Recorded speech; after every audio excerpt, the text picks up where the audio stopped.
말씀은 예배소서 우리 5장 예배소서 5장 22절부터 33절까지를 보겠습니다. 예배소서 5장 22절부터 33절까지 말씀을 한번 우리 찾아서 봉독해 보도록 하겠습니다. 제가 먼저 읽습니다. 아내들이여 자기 남편에게 복종하기를 주께 하듯 하라.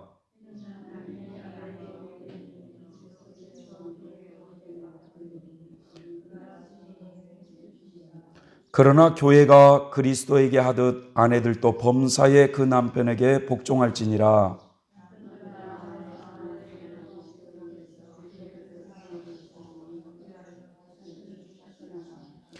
이는 곧 물로 씻어 말씀으로 깨끗하게 하사 거룩하게 하시고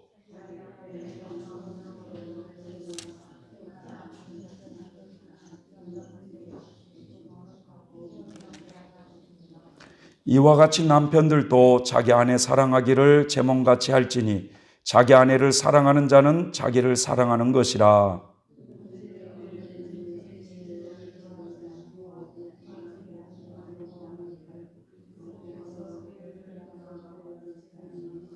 우리는 그의 몸의 지체임이니라.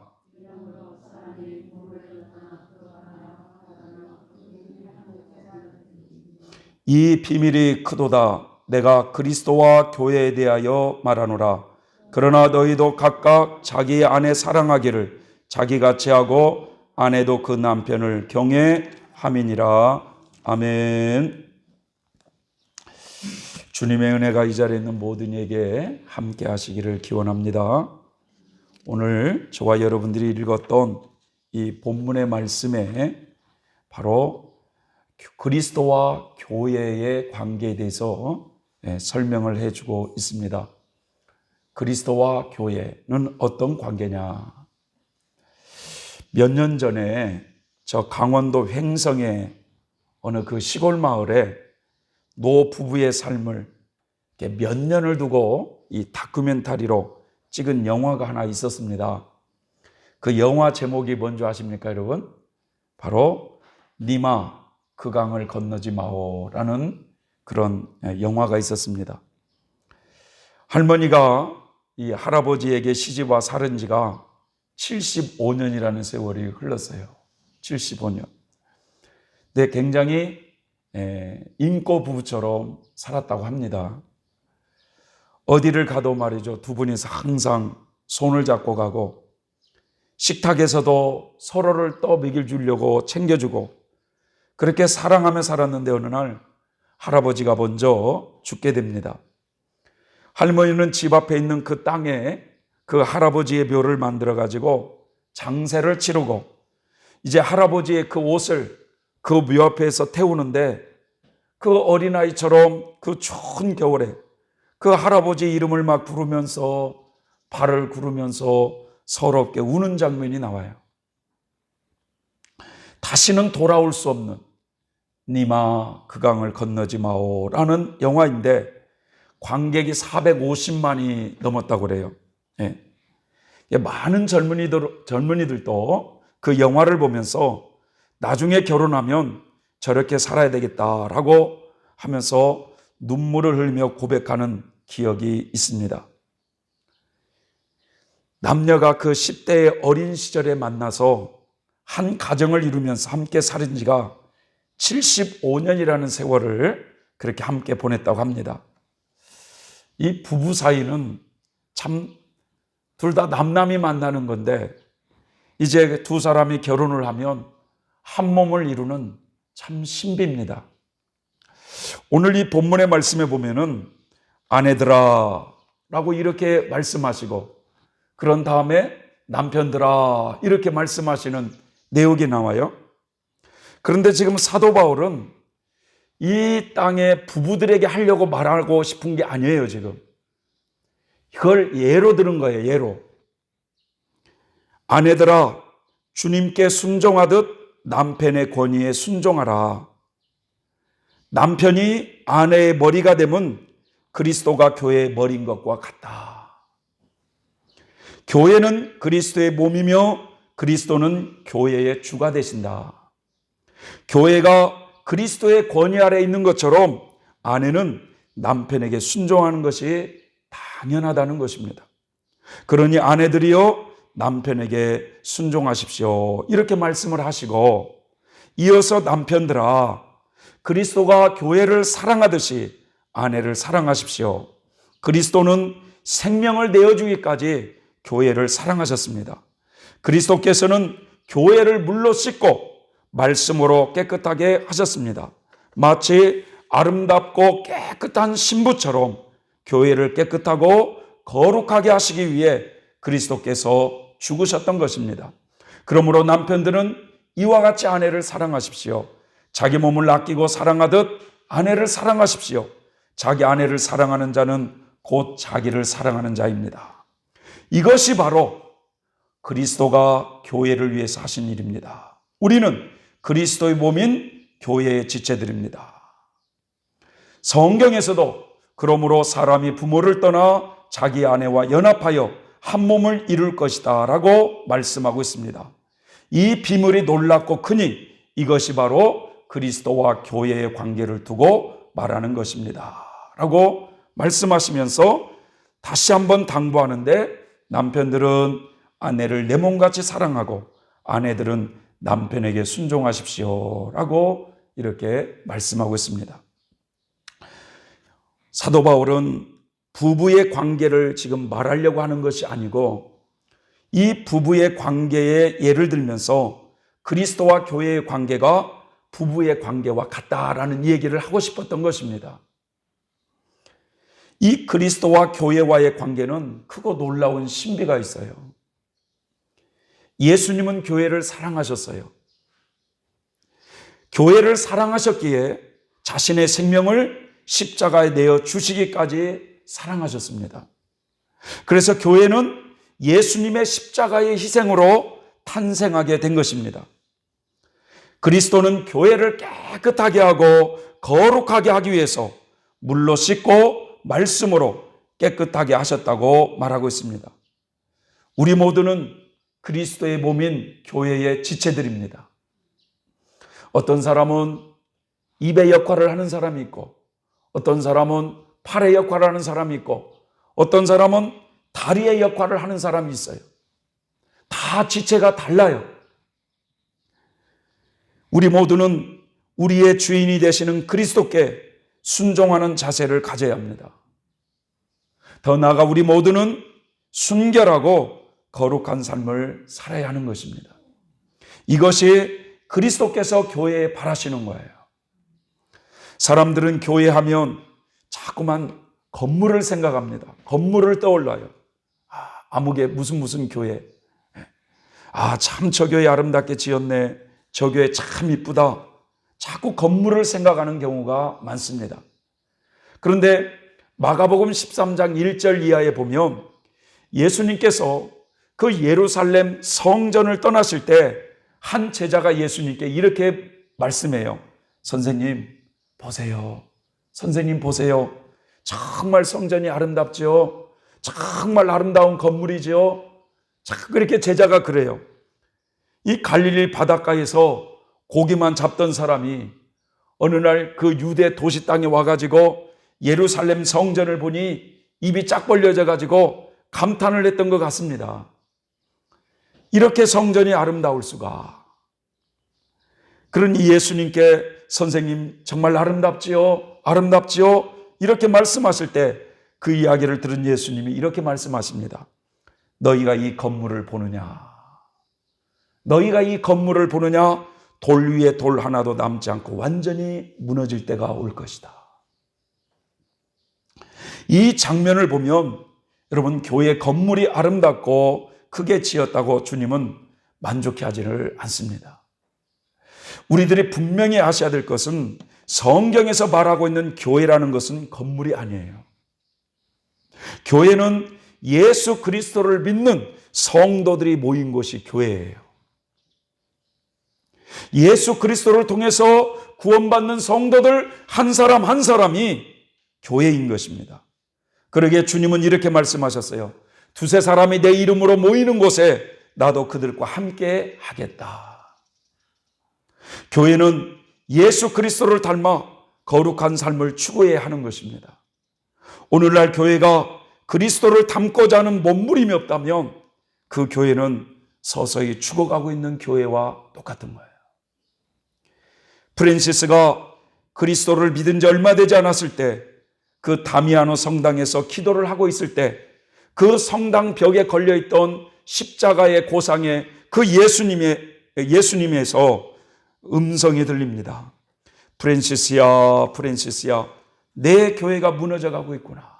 내 교회를 바로 세워다오. 이 예수님의 음성을 들었던 프란시스는 다미아노 성당을 수리하라는 말씀인 줄 깨달았어요. 그래서 집으로 달려가 부모님의 그 돈보따리를 들고 나와서 성당의 신부님께 바칩니다. 하지만 예수님은 눈에 보이는 그 교회 건물을 아름답게 꾸미라는 의미가 아니었어요. 세상의 빛을 비춰야 될 그리스도인들이 돈을 따라가 하나님을 점점 멀리하고 살았던 중세의 그 어두운 시대에 빛을 발하는 참된 그리스도인이 되어달라고 하는 부탁이었습니다. 세상의 빛이 되어야 될 교회가 세속의 물결에 빛을 발하지 못하고 점점 어둠의 길로 갈 때마다 하나님은 그 시대에 거룩한 하나님의 교회들을 통해서 이 교회 시대를 이끌어 오셨다는 사실입니다.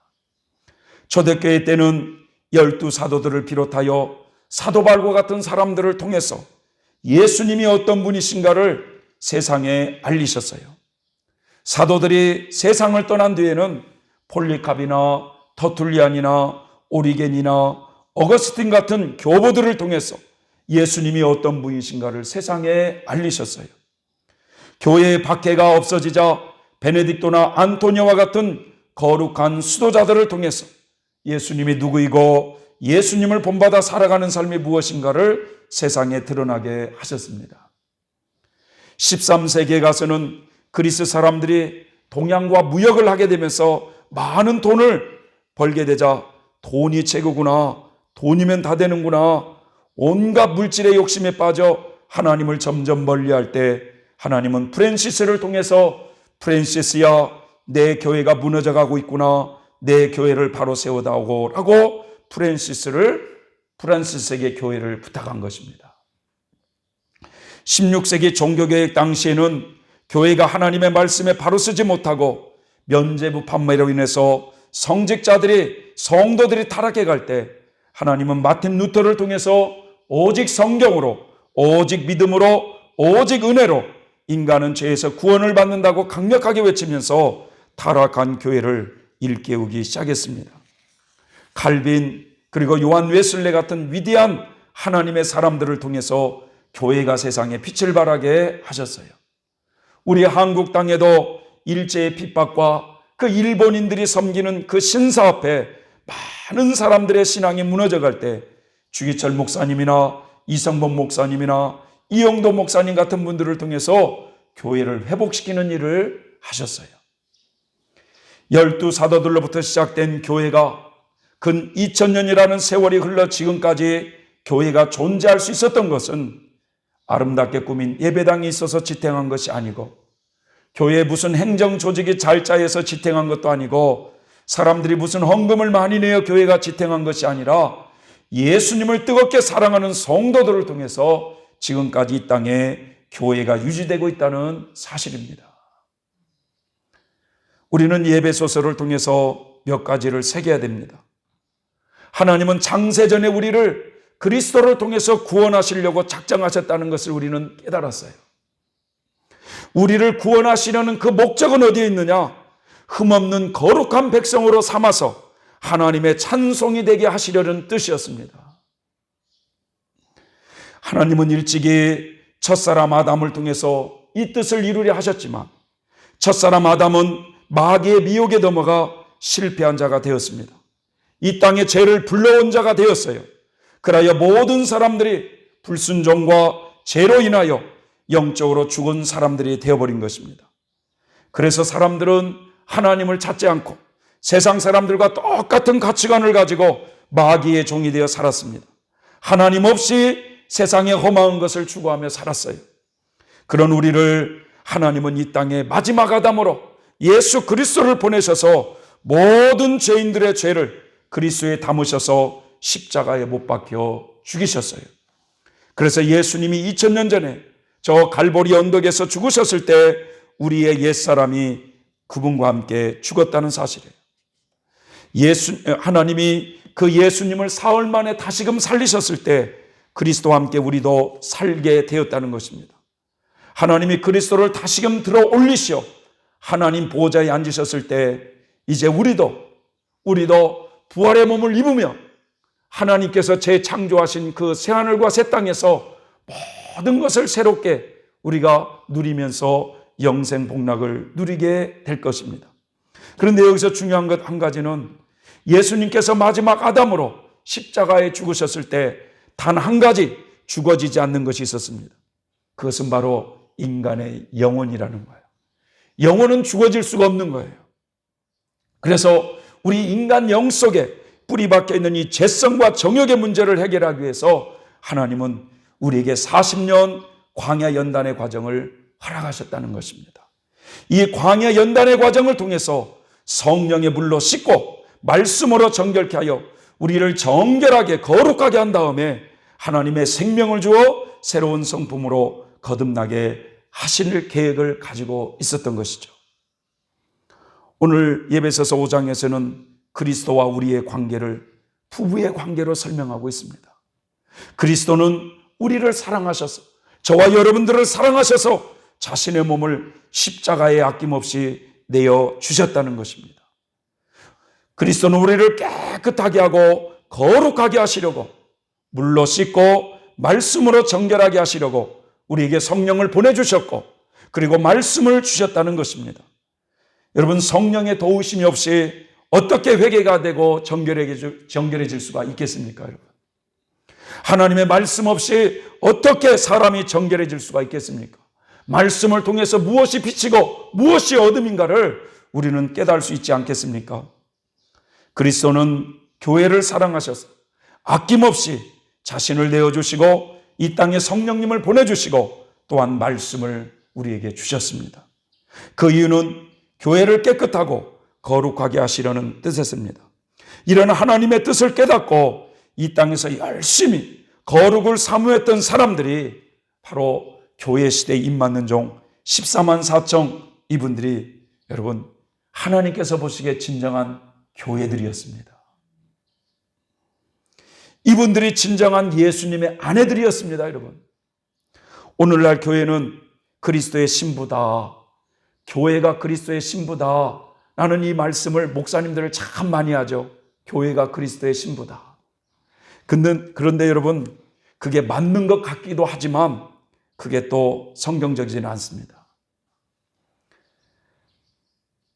하나님께서는 교회라고 해서 다 교회로 보고 있는 것은 아니라는 거예요.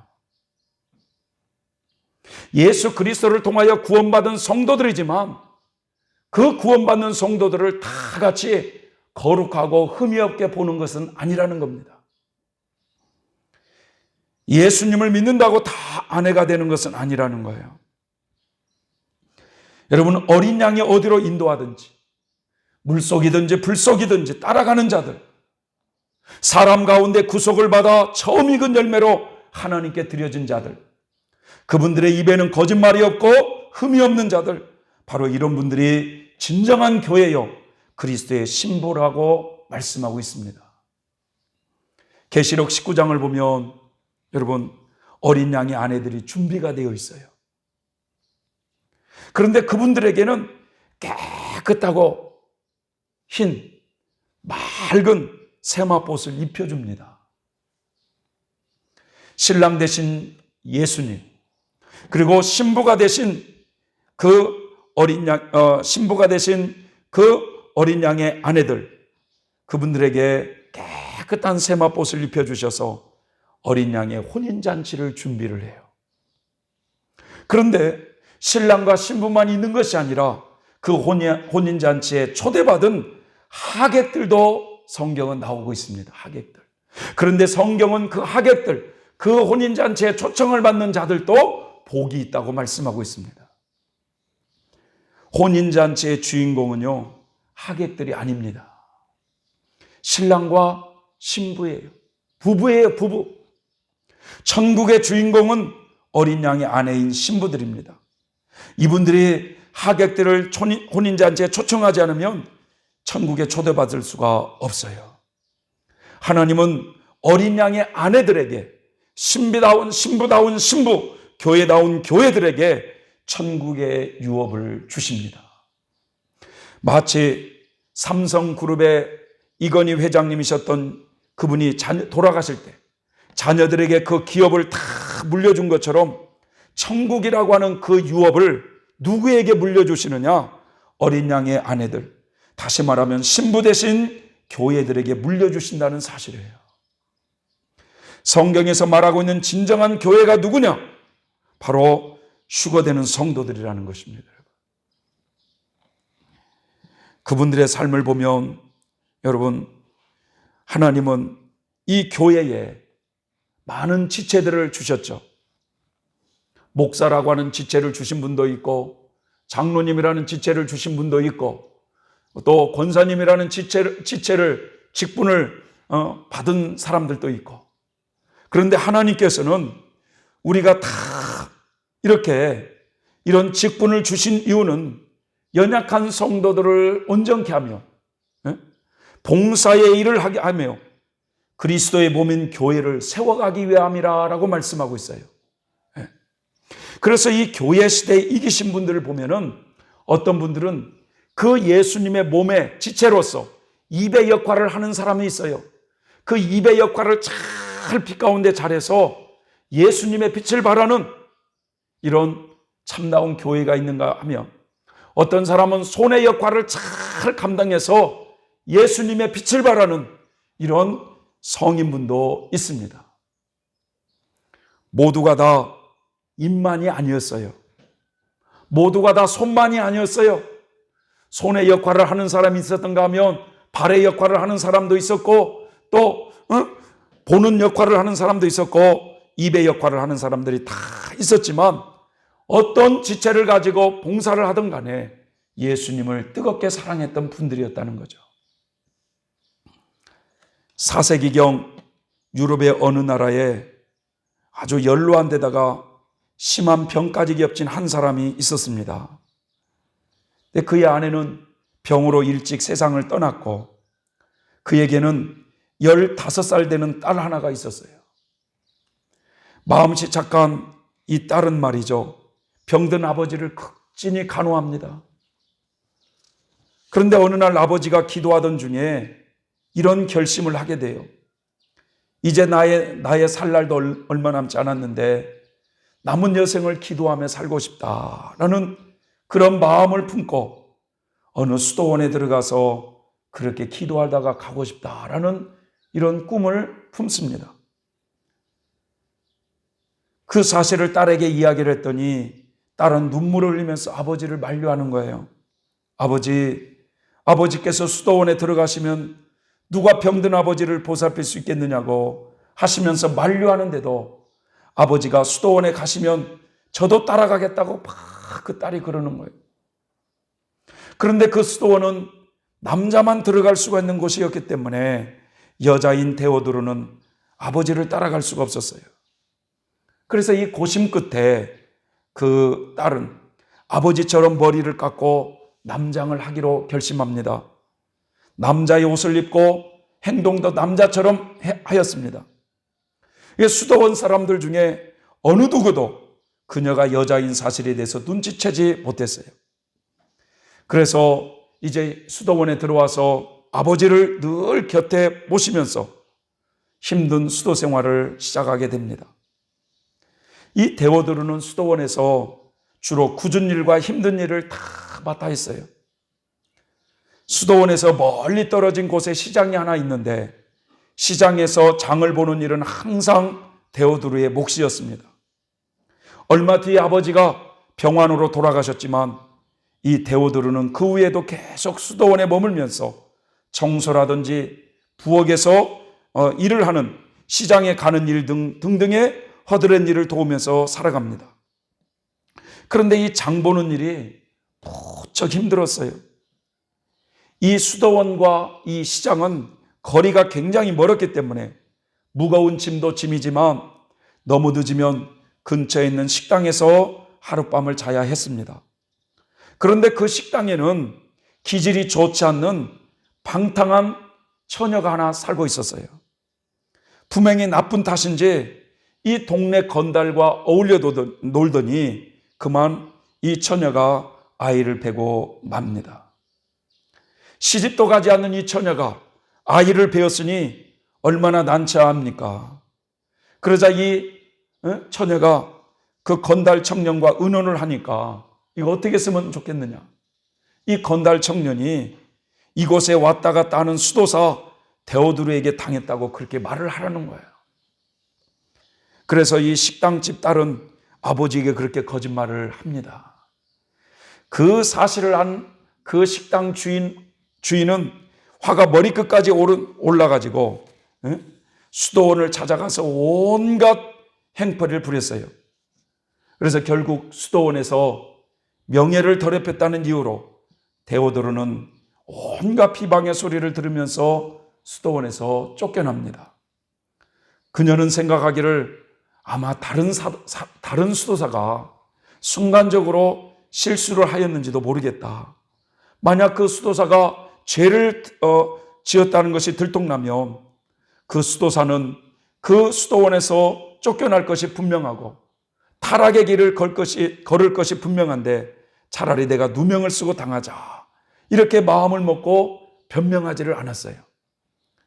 그런데 비록 쫓겨난 몸이었으나 이 데오드루는 수도원을 떠나지 않았고 그 수도원 담밖에서 천막을 친 채 살았습니다. 이런 모습을 측은히 여긴 수도원 원장님이 다시금 용서하고 수도원 안으로 들어와서 살게 했어요. 하지만 수도원 안에서 동료들의 그 핍박, 멸시, 천대, 희롱은 이루 말할 수가 없었어요. 데오드루에게는 간음자라고 하는 죄인의 취급을 받으면서 온갖 무시와 멸시를 당했습니다. 이때 데오드루는 예수님께서 멸시와 수치를 당했던 것을 철저하게 배우게 돼요. 하지만 연약한 여자의 몸으로 남자도 힘든 그런 일들을 너무 혹사당하여 그 데오드루가 죽고 맙니다.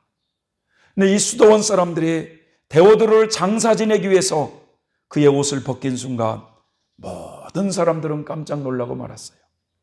지금까지 자기들이 그토록 간음자라고 비웃고 무시하고 멸시했던 이 데오드루가 여자였기 때문에 그렇습니다. 수도원 형제들은 그녀의 죽음 앞에 많은 것을 깨달았어요. 그때부터 수도원에는 대대적인 회개운동이 일어나게 됩니다. 그리고 이 데오드루의 이름 앞에 거룩한 성자를 붙여서 성 데오드루라고 부르게 되었다는 것입니다. 데오드루 이름 앞에 성자의 칭호가 붙은 것은 아주 간단합니다. 사람들이 멸시하고 천대하면서 수도원을 더럽힌 간음자라고 말했을 때 변명하지 아니하고 묵묵히 예수님이 당하신 그 고난의 길을 따랐기 때문이었습니다. 이렇게 사신 분들이 여러분 진정한 교회로서 거룩하게 된 분들이라는 것입니다.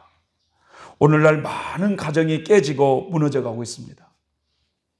남편과 아내 사이에 많은 상처와 아픔이 있어요.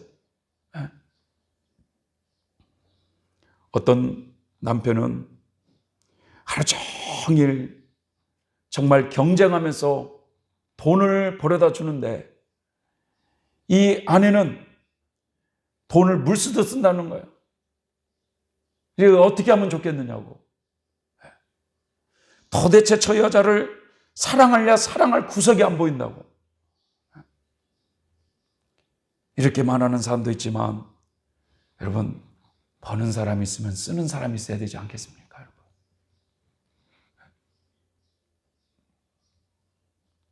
그러지 않습니까?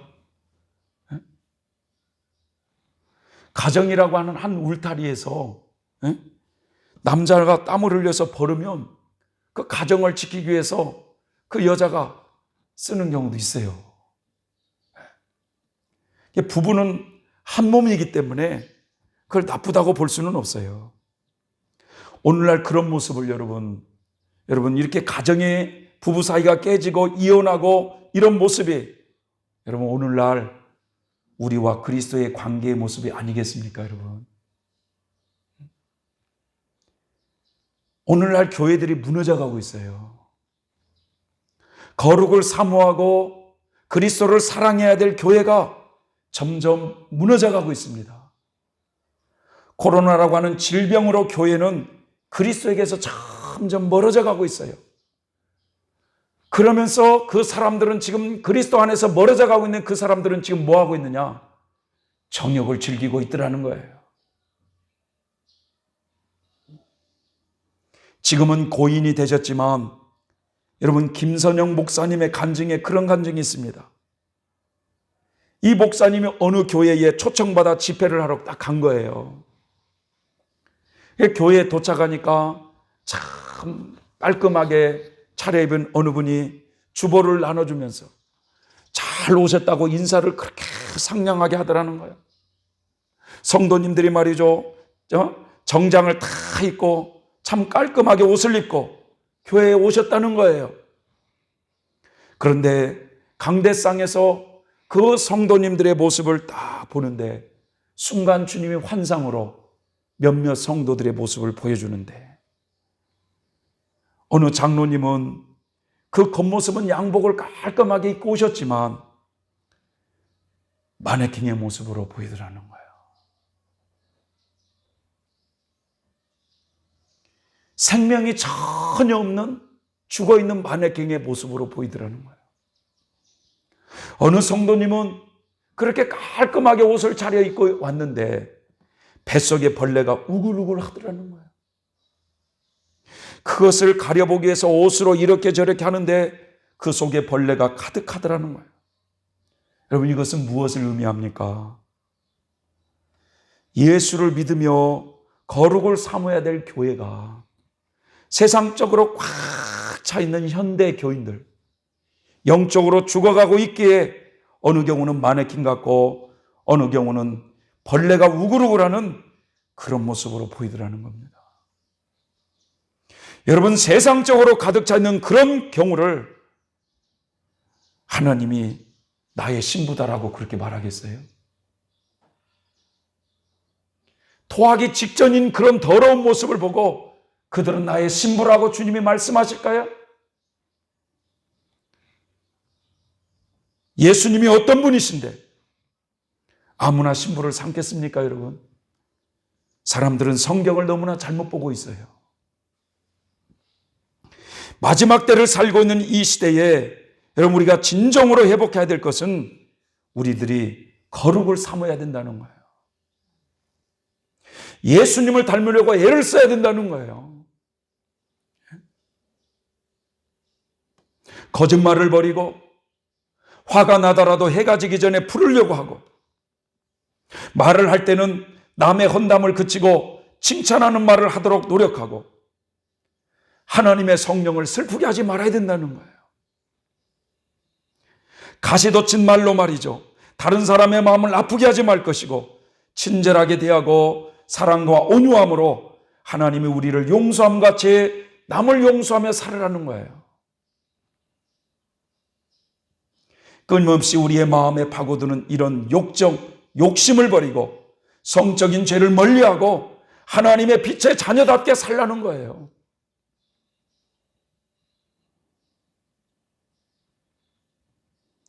여러분, 내 한 사람이 하나님의 빛을 따라서 성령이 충만해질 때 주변의 사람들을 빛으로 비출 수가 있는 것입니다. 내 한 사람이 거룩을 사모해 갈 때 여러분 주변은 변화시킬 수가 있는 것입니다. 그래서 우리는 먼저 말로써 다른 사람을 변화시키려고 하기보다는 우리의 거룩한 삶을 통해서 말없이 참아주고 인내하면서 빛을 발하면서 주변의 가정을 변화시킬 때 놀라운 역사가 있을 줄 믿습니다. 사랑하는 성도 여러분, 그리스도는 우리를 사랑하셨기에 우리를 살리기 위해서 자신을 십자가에 내어주셨어요. 그리스도는 우리를 거룩한 하나님의 백성으로 삼으시기 위해서 이 땅에 성령님을 보내주셔서 우리를 정결케 하고 계십니다. 그리스도는 우리를 깨끗게 하시고자 하나님의 빛된 말씀을 우리에게 주셨어요. 그래서 교회는 예수님을 닮으려고 힘써야 하는 것입니다. 서로가 서로를 사랑하려고 힘써야 되는 것입니다. 거룩을 삼어야 되는 것입니다. 이것이 하나님께서 오늘날 교회에게 요구하시는 거예요. 기도하겠습니다. 사랑의 하나님 아버지, 감사합니다. 그리스도와 교회와의 관계가 어떤 관계인지를 우리가 오늘 말씀을 통해서 살펴봤습니다. 교회가 교회답기 위해서 우리 모두가 다시 한번 주님과의 영적인 관계를 새롭게 할 수 있도록 우리를 도와 주시옵소서. 더 거룩을 사모하게 하여 주시옵소서. 하나님, 연약한 저희들을 세상 물결에서 보호하여 주시고 그런 어둠에 빠지지 않도록 지켜 주시옵소서. 예수님의 이름으로 기도 올리옵나이다. 아멘.